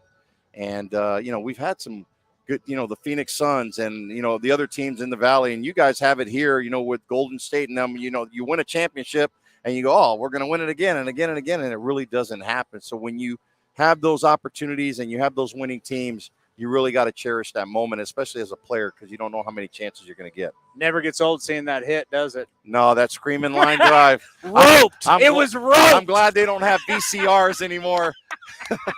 So when I tell, I go to talk to people, I go, man, that was, off the hands, but it was a line drive out the left center field. So, but, I'll take it any way I can get it. I mean, 57 home runs that year, and the biggest hit of my career was a bloop. That's why I always laugh at these guys when they look at, exit velocity, exit velo. They're all, my exit velo was 106. I go, but it was an out. Give me like a 72 mile an hour dinker right there for 3 for 4 or something like that. I'll take that all day. Well, you're going up against arguably the greatest pitch of all time that always bored so much on lefties, and the firewood and all the bats he broke, just for you to get enough on that to get it past the infield to win the game. Yeah, and for me, he struck me out in the 8th inning. I didn't want to come up in the 9th and say, fall behind on him. So I was aggressive. First pitch, I fouled it straight back, and I went, oh, God, here it goes again. And you're right. Being a left-hander with that cutter that Mariano throws, it's like a Pac-Man. It keeps – the more you look for it, it feels like the further it gets inside on you. So there was a lot of players in their careers that said every time they faced him, they did not take their A-bat up to the plate because they, in their mind, it was already like you're beat mentally against a guy like that. But I knew for me that was going to be the last at-bat of the season. So if I blew that bat up, it didn't matter to me as long as it went down as a hit there. Well, you can be as humble as you want. You were one of the great players of your era. It was great to watch you play, and I'm so glad that you're around this organization. I know how everybody loves you. The fans love you. To do some TV, to be around the team, it's got to be special. Yeah, I appreciate this opportunity just to be around baseball. I love baseball, and my title is senior advisor to the president and CEO, but I've been thrust upon to do some games here, and I love it because I'm around the team and I get to travel with these guys and kind of get a little insight of what's going on. And believe it or not, sometimes they'll sit down and ask questions about the good old days and see how guys used to do it. The game has changed so much in the last 10, 15, 20 years, and these guys are bigger and stronger. And I look at guys now and I'm going, God, that kid's 22, 23 years old. He's like 6'5", 225 pounds. And when I was first coming up, my locker mate was Glenn Davis, the big bopper.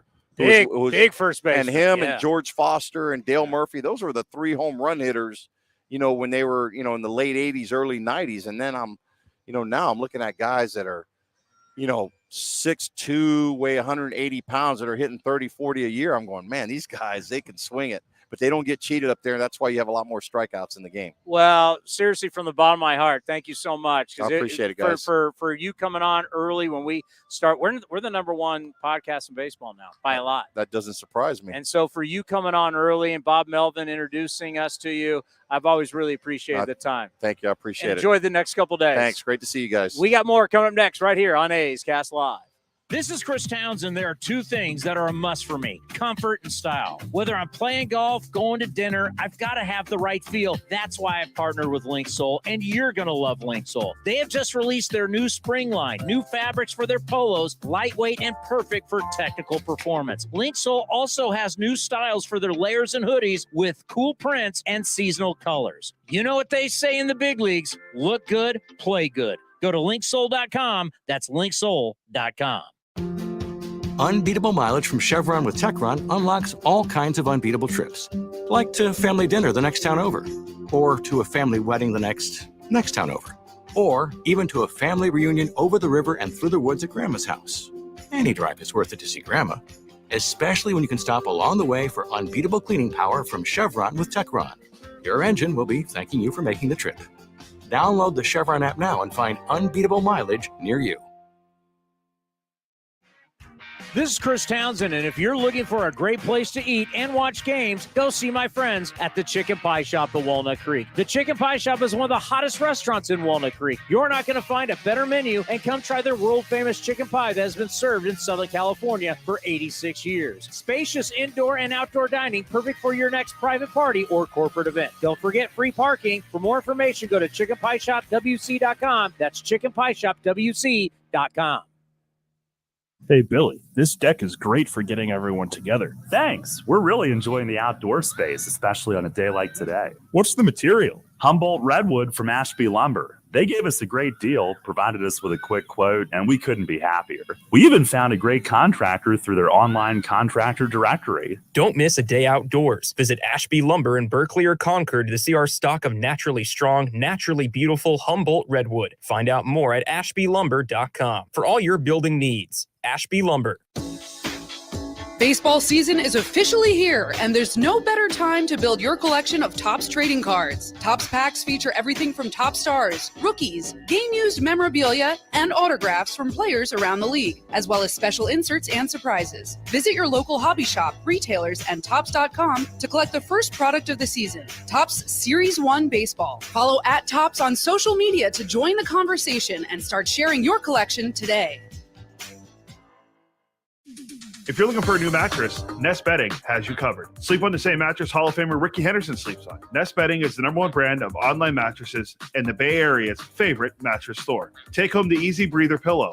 The New York Times calls it their #1 pick. You can navigate their easy-to-use website, nestbedding.com. That's nestbedding.com. Green and Gold fans, use the coupon code Oakland and you get 10% off your entire order. Nest Bedding, love where you sleep. Thanks to the Xfinity 10G network, my little brother's friends won't leave our house. When I was their age, internet with basically no interruptions was a pipe dream. You sound like my grandpa. Now through April 23rd, new customers can get 200 megabit Xfinity internet during our limited time Xfinity 10G network launch celebration for just $25 a month for 2 years. Go to Xfinity.com/10G, call 1-800-XFINITY, or visit a store today. Requires paperless billing and autopay with stored bank account. Restrictions apply. Taxes and fees extra. After promo, regular rates apply to internet service and devices. Actual speeds vary.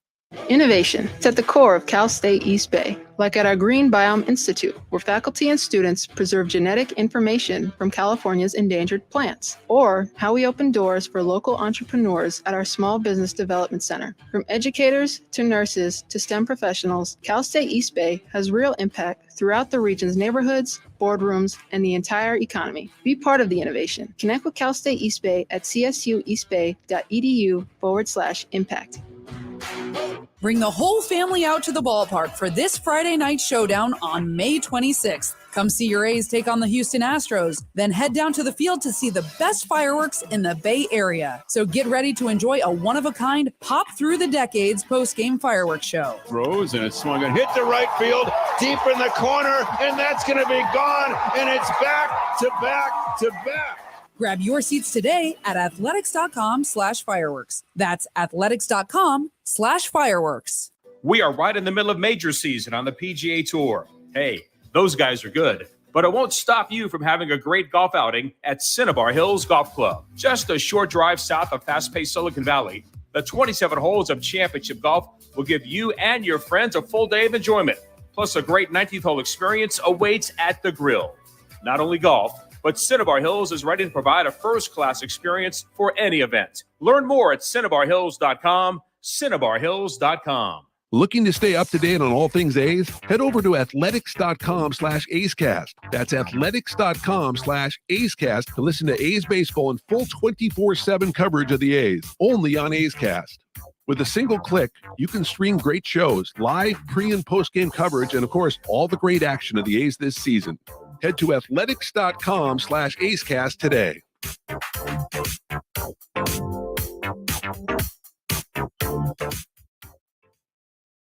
A's fans, there is no better way to stay in touch with the A's and even our players than following us on social media. Just head over to athletics.com/social. That's athletics.com/social for a full list of our social coverage, from player accounts to Twitter handles and more. Now is the time to stay in touch. Head over to athletics.com/social. That's athletics.com/social today. A's Cast Live continues from the town. Here's Chris Townsend.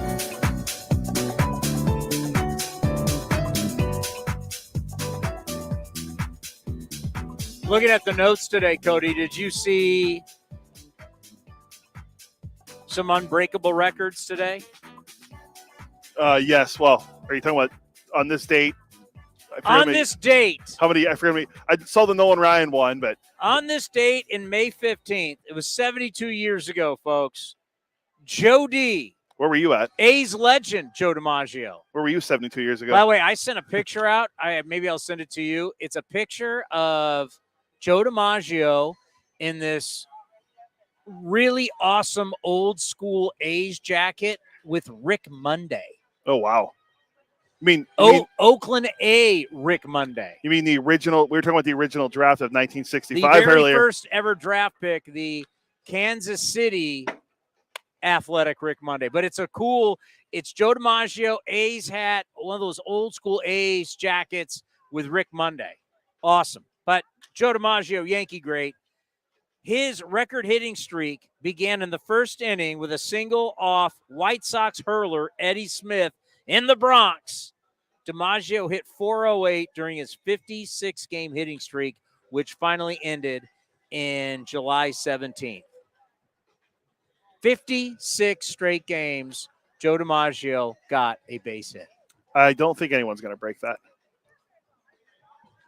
Pretty confident saying that. Are you really going out on a limb on that one? Yeah, as much as good as Luis Ariz is and him hitting 382 right now, and me wanting to see him hit 400, I don't think anyone's going to come close to that. And on this date, 50 years ago, some guy named Nolan Ryan threw his first no-hitter of his career when he blanked the Royals. Thank you very much. When he blanked the Royals in Kansas City. Exactly 2 months later, Ryan no-hit the Rangers in a 17-strikeout effort. So on this date, he blanks Kansas City. Oh, that's pretty amazing. 2 months later, he does it again against the Tigers and strikes out 17. Yeah, the reason why I brought up the 65 draft and he said Rick Monday, Nolan Ryan in that draft. What round did he get drafted in? Nolan Ryan out of Alvin, Texas. Correct. There was actually a scout that even knew where Alvin, Texas was. Well, there's only one other pitcher that came out of there, and that was Eovaldi, who pitched the other day. I have no clue where Alvin, I've been to Dallas, Arlington, Austin, Houston, I think when we El Paso, San Antonio. I've never been and have no clue. He's got to be close to Houston. I think it was close to Houston. He was drafted in the 12th round that year. I mean, Johnny Bench was a second rounder in that draft. Ray Fosse, top 10 pick that year. There's a lot of who's in that draft. It's pretty amazing. Wanted to get to, we're going to have Lee Anderson, who is an usher here, has written a book. We're going to get to him in just a second. What time is it? All right. I thought this was interesting. I don't know if this is an incredible milestone, but it does say you've been around a lot, and it means you've had a long career. You've had a very successful career, and everybody on this list is a Hall of Famer or should be a Hall of Famer. The most times you've struck out a different player in the history of the game. Not most strikeouts in the game, but most times you've struck out an individual for the first time. It's an individual guy. I punched him. He's in my book. Who are the top five? Because the guy has joined the top five. Number one, I think is really impressive because he never played in interleague play. That's Nolan Ryan. He's pretty good. Struck out 1,182 different players. Now, he played in the National League, obviously, with the Stros. Well, the Mets and the Stros. But a lot of his also career was in the American League, Angels, Texas Rangers. So he didn't have interleague play. He had to do it while pitching in those leagues. No one touches him. Number two, not a shocker, he's number two on the all-time strikeout list and did play during interleague play. That'd be the great Randy Johnson. Nice little career. From Livermore. USC Trojan. Number 3 is your guy. Is that Mr. 355? Greg Maddox. When I heard that, I knew Max had a lot of strikeouts, but I don't know if I would put him on the list over the guys that are the next guy for sure. The guy that just joined. I think one more guy who should be in the Hall of Fame, and it's a joke he's not. That would be the Rocket. Roger Clemens played in interleague play and also got a little taste of the National League with Houston. The Houston Astros. And then joining this group, all with over 1,000 different guys in their book, Zach Greinke. Like, if you think of all the players, would you think joining Nolan Ryan, Randy Johnson, Greg Maddox, and Roger Clemens? Think of all the greatness that are these 4 guys, and then you go, oh, yeah, Zach Greinke. He's had a long career. We were looking at not Verlander, not Scherzer, not Kershaw. Kershaw's been in the National League the whole time. Verlander's been in the American League. That'd be Scherzer, because you not only are you playing in interleague play, but you've played in both leagues would definitely help. Yeah. You think not Scherzer. Yeah. It's Greinke. Yeah, Greinke. Dodger. Yeah. I wonder what Garrett Cole's. I mean, I know he's nowhere close, but I hope to look and see where Garrett Cole is, because remember, but the first couple of years in Pittsburgh, then Houston and New York, because Garrett Cole was like the most recent guy before Verlander did to win the game against all 30 teams, or won in all 30 ballparks. It was one of them. Let's get Lee down here. Lee Anderson is an usher who I see every day here at the ballpark. That's where we talk about, people who are here, why it means so much to us, the employees. We're all like one little family here. Whether the team's winning, whether the team's losing, no matter, it's like this all these years for Raider games. It's like this for Warrior games. Most of the people that work here at the Coliseum also did football, also did the NBA. And these are people that I would see at Raider games. I'd also see them at Warrior games. You worked. Do you just do baseball? Yep, just do baseball. But you know a lot of people who would do all 3 of them. Oh, yeah. Awesome. What does it mean working here for you? Oh, man, it is so awesome. Let me put that up there. Go ahead, turn them up a little bit, Cody. Go ahead. It is so fun. I tell people, hey, I get paid to watch baseball, and just interacting with the fans, young and old alike. I get to teach some of these young kids, they know a lot about baseball, but they don't know what an infield fly is, or they don't know that defensive players have numbers. I was talking to a kid a couple of weeks ago, and he said, I said, well, there was a 6'4" and he goes, he had no clue. Of course he has no clue. Yeah. And then I think about, you get to know the families and you get to know the people in your section. That's right. A lot of fun. I had a couple weeks ago, they brought 2 French students. During the game, he is trying to explain balls and strikes to those French students. We take it for granted, whatever's said, we have our own lingo. And these kids didn't have a clue, what a ball, what a strike was. And always what we had yesterday is always such a special day here before we get to your book. It's always a special day here, Mother's Day. I mean, Yep. Father's Day is huge, but there's something about Mother's Day where we talk about all the moms, what they did for all of us, and, taking us to games and all the practices. And, they were there for the good games, the bad games. Just talk about what it's like to work out in the stands on Mother's Day. Well, I wasn't here yesterday. Oh, you missed I out. was watching All right. on TV, and but it was it's pretty cool, and to hear stories of people, and I just thought it was awesome.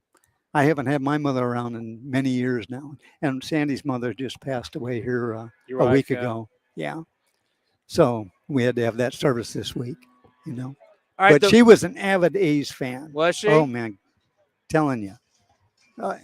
We were here the 18th inning game when Moss hit a home run. Yeah. We were leaving. A guy said good morning to me. It was 20-2. We got home and she's sitting up waiting for us.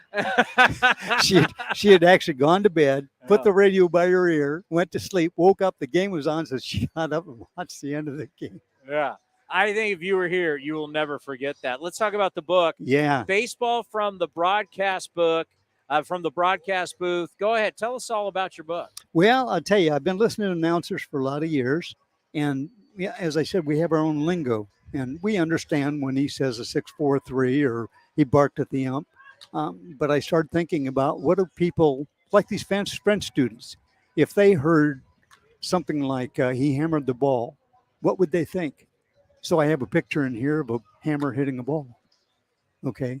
And so I just tried to draw it from a perspective of, I know what the announcer said, but what does it mean? So we've got all the answers in the back of the book, but I have a friend of mine who drew all the pictures for me, and it's just really awesome. Yeah, that's an interesting perspective. Like if you didn't know baseball, and let's say you sat in the stands and put the headset on, and the broadcasters are speaking baseball lingo, yep. You would have no idea what the heck ducks on the pond. What ducks on the pond? What the hell are you talking about? Right. Yeah, we have our own world that we're in, that if you're not a part of this world, it would seem like this is very odd. Yes. And there's some of them you can't draw. Like I like Vince Cotroneo, he'll say, guy strikes out. He's gone a-looking. Well, how do you draw that? You can't. You know what I'm saying? Yeah. And or he says up, over, and out on a home run call. Like, I get you. The first announcer that I can really remember a call from was probably Russ Hodges when he would call "Bye-bye, baby" on a home run. Yeah, that's old school right there. And, they're all different. They're all unique. And I'm already writing down others. Just for instance, they made a comment the other day, first base is open. Well, in my mind, I see first base with the top of it flipped up. You understand? The literal, yes. First base is open. And I tell people when they look at this book, don't try and overthink it. Just look at the picture, see what the picture, there's a dog. He's barking. Who's he barking at? So what does that mean? He's barking at the ump. Well, who's barking at the ump? For what purpose? Yeah. I mean, now you got me thinking. I'm like all of a sudden it's a can of corn. Does that mean a can of corn is flying through the? That's right. What the hell does a can of corn mean? And who came up with that? It's in the book. And where can we get the book? Amazon. It's on Amazon.com. And it's also on Westbow Press. They can get that. But Amazon's probably the easiest. What was funny is before the book came out, a friend of mine, a relative back in South Dakota, he had purchased the book already, and I didn't have any. And another friend of mine got a book, and he goes, "Hey, they've already got used ones on Amazon." Wait, that's not supposed to happen. And he says, slightly used. Oh, man. So anyway, it's been fun. It's just been, and I didn't know anything about writing a book. You know, I gave one to Renetti, and he says, "Hey, I'm going on a flight. I'm going to read it then." I said, "Dave, there's no words. It's pictures," And they asked me, what would entice people to buy your book? And I said, well, there's no words. It's pictures. And it's kind of like taking a pop quiz without having to study for it. Who doesn't like that? Yeah. So anyway, the book is just fun and 140 pictures. And a friend of mine drew all the pictures, and just he's an awesome drawer. Well, I got to tell you, I've known you for years. I see you every single day when I leave here and I go up to do the pregame show. And I talked about how everybody that works here at the Coliseum, we're all like one little family. That's right. That's all right. We are. And we have fun together. No matter what, win, lose, or draw, we'll be here. That's right. My first few years working here, I was pacing up here when they were losing. I don't pace anymore. I'm good. You're a seasoned vet now. I am. Well, hey, thank you so much. Good luck with the book. Thanks for having me on and promoting my book. I appreciate it. No problem. We got more coming up next here on A's Cast Live. This is Chris Townsend. There are two things that are a must for me: comfort and style. Whether I'm playing golf, going to dinner, I've got to have the right feel. That's why I've partnered with Linksole, and you're going to love Linksole. They have just released their new spring line, new fabrics for their polos, lightweight and perfect for technical performance. Linksole also has new styles for their layers and hoodies with cool prints and seasonal colors. You know what they say in the big leagues: look good, play good. Go to linksole.com. That's linksole.com.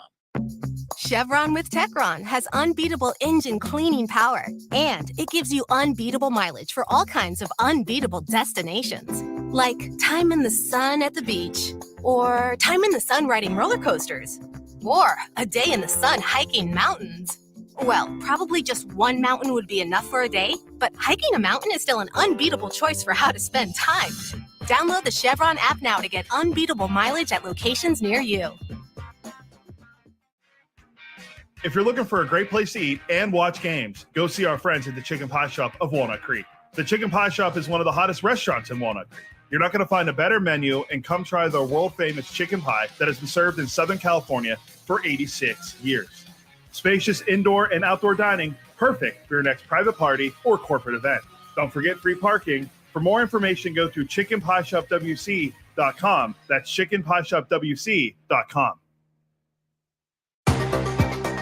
Unlock offers and receive exclusive in-game features by downloading the MLB Ballpark app for iPhone and Android today. Plus, get the latest information on game times, schedules, and more. Thanks to the Xfinity 10G network, my little brother's friends won't leave our house. When I was their age, internet with basically no interruptions was a pipe dream. You sound like my grandpa. Now through April 23rd, new customers can get 200 megabit Xfinity internet during our limited time Xfinity 10G network launch celebration for just $25 a month for 2 years. Go to Xfinity.com/10G, call 1-800-XFINITY, or visit a store today. Requires paperless billing and autopay with stored bank account. Restrictions apply. Taxes and fees extra. After promo, regular rates apply to internet service and devices. Actual speeds vary. Like sports, business is about winning. Championship decisions are business decisions based on what it takes to help your company win. And that's why there's UBO Business Services, specializing in helping you win every day by streamlining workflows, managing documents, and providing the best-in-class office technology. Make your championship decision with UBO Business Services. Visit them at ubeo.com. That's ubeo.com. Bring the whole family out to the ballpark for a Friday night showdown on May 26th as we take on the Houston Astros. Then enjoy a one-of-a-kind Pop Through the Decades post-game fireworks show. Grab your seats today at athletics.com/fireworks. Innovation is at the core of Cal State East Bay, like at our Green Biome Institute, where faculty and students preserve genetic information from California's endangered plants, or how we open doors for local entrepreneurs at our Small Business Development Center. From educators to nurses to STEM professionals, Cal State East Bay has real impact throughout the region's neighborhoods, boardrooms, and the entire economy. Be part of the innovation. Connect with Cal State East Bay at csueastbay.edu/impact. And the underdogs, Oakland Athletics, win their first championship since they were in Philadelphia in 1930. Hi, I'm Raleigh Fingers, Hall of Famer, three-time World Series champion with the Oakland A's and World Series MVP. Winning takes teamwork, skill, and heart. So when you need an ace for a personal injury lawyer that will win you the game, go with the winning team. Call Venardi Zerata at 833-VZ for me, or go to vzlawfirm.com. Venardi Serrata, the official injury law firm of the Oakland A's. Become an A's insider today. Visit athletics.com/newsletter and sign up to receive the latest team highlights, up-to-date news, features, and more, all delivered free to your inbox. That's athletics.com/newsletter. Ace fans need Friday night plans? Well, we got you covered. Get 4 tickets and parking for any Friday night game starting at just $49 with the Friday 4-pack presented by Chevrolet. Save big and enjoy great matchups, post-game fireworks and drone shows, giveaways, and more this 2023 season. He drills one to right, way back, and no doubt. And that quickly, the A's have taken the lead. Second deck. Friday night tickets are available at athletics.com/value. That's athletics.com/value. Streaming from the town, A's Cast Live continues with Chris Townsend. I can't say it enough. The weather's been unbelievable, especially after all that bad weather. But it was a really nice day yesterday, too. I kept saying that. It was 71. I think, what was Saturday, 74? Yeah, I was here Saturday with some friends, former colleagues of ours. And the Don't weather bring up beautiful. those hacks. Yeah, well, they are hacks. That's what they all are. Don't bring up those hacks. We were also good at our jobs. That's why we all left that industry. So something that I'm going to want to get into, remind me of this, is Joe Madden said this. I think it's a great point. Friend of the program. You know, I love to steal points, but I do give people the credit. I will not bogart it like most people in our industry will act like it's their point. This isn't my point, but it's a very good point. It's easy to get fired up for September and October. It's easy in a day-to-day business when all the chips are on the line, baby. It's all in front of you. We're at the poker table, and, man, we're in, and it's September, and next thing you know, it's playoffs. I'm showing up to the ballpark. I'm rip-roaring. Let's go kick people's ass, right? I'm in every day. Okay, well, it's not September. It's not October. It's May. How do you get ready to rock every day in April, May, June? And that is hard to do. And Joe Madden's dead right about that. And he was actually talking about that with the Padres because that's a big mystery to everybody right now is the amount of money they're spending and the failures that they're having. It's like, well, when you got to have grit, as they like to say in hockey, it's easy to do at playoff time. It's easy to do at the end because right now I could sit here and I could open this up and I highlighted the 4 teams that were brought up today that everybody's like, I'm not so sure about.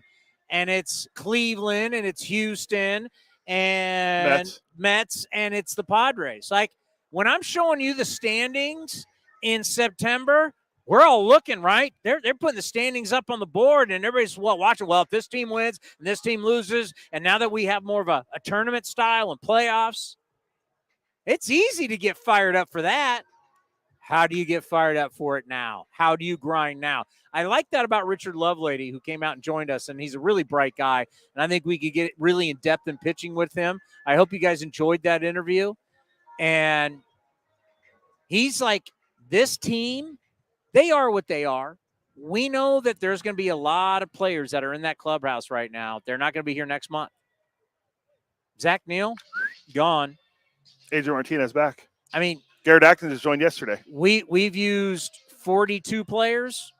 Yes. 42 players. With Acton going yesterday, we've used 42 players, and it's May 15th.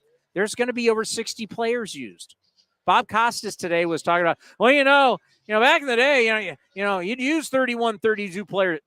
Bob. We're doubling that. Like, where's Bob? Bob, you not following baseball, Bob? I know you're doing play-by-play for the main events, but, Bob, you got to look at everybody else. We're all using a ton of players. This technically is the easiest time in the history of baseball to make it to the big leagues.